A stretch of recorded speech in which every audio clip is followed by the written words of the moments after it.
Primeiro livro dos Reis, capítulo 9. Deus aparece outra vez a Salomão.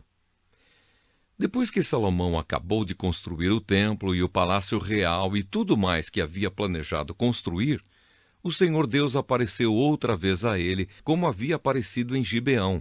O Senhor lhe disse: Eu ouvi a sua oração e o pedido que você fez na minha presença. Declarei santo este templo que você construiu como lugar onde serei adorado para sempre. Eu tomarei conta dele e sempre o protegerei. Se você me servir com um coração sincero e honesto, como Davi, o seu pai, serviu, e se obedecer às minhas leis e ordens e fizer tudo o que eu mandar, então eu cumprirei a promessa que fiz a Davi, o seu pai, quando lhe disse que Israel sempre seria governado pelos descendentes dele.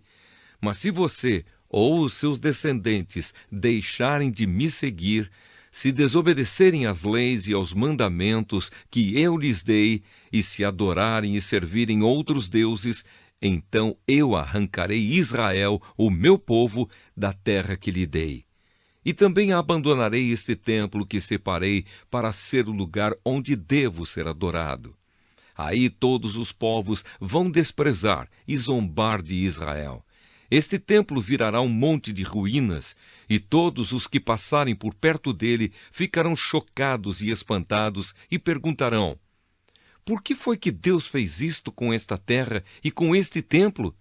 E a resposta será: Foi porque os israelitas abandonaram o Senhor, seu Deus, que tirou os antepassados deles do Egito.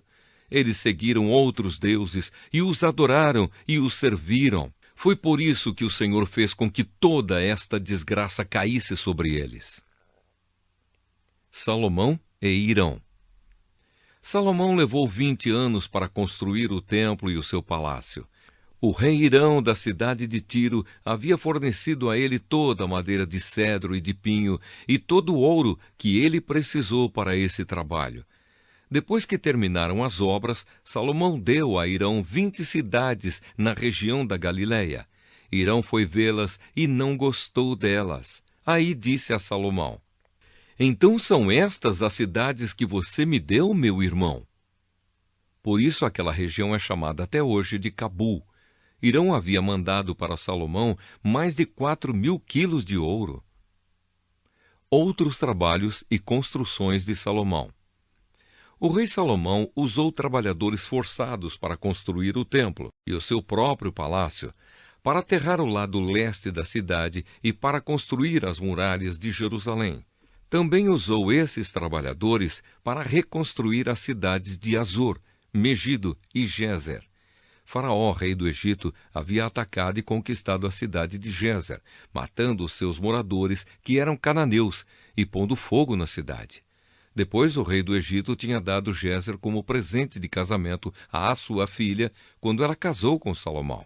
E Salomão reconstruiu a cidade. Usando seus trabalhadores forçados, Salomão também reconstruiu Bet-Horon de Baixo, Baalate e Tadmor, no deserto de Judá. Ainda reconstruiu as cidades onde armazenava mantimentos, as cidades onde ficavam seus cavalos e carros de guerra, e tudo mais que ele quis construir em Jerusalém, no Líbano e em outras partes do seu reino. Para esse trabalho forçado, Salomão usou os descendentes do povo de Canaã, que os israelitas não haviam matado quando conquistaram o seu país. Entre esses trabalhadores forçados estavam amorreus, heteus, perizeus, heveus e jebuseus. E os descendentes deles continuam escravos até hoje. Nenhum israelita foi obrigado a trabalhar como escravo. Os israelitas serviram como soldados, oficiais, comandantes, capitães de carros de guerra e cavaleiros. 550 oficiais estavam encarregados dos trabalhadores forçados, que eram usados nas várias construções de Salomão.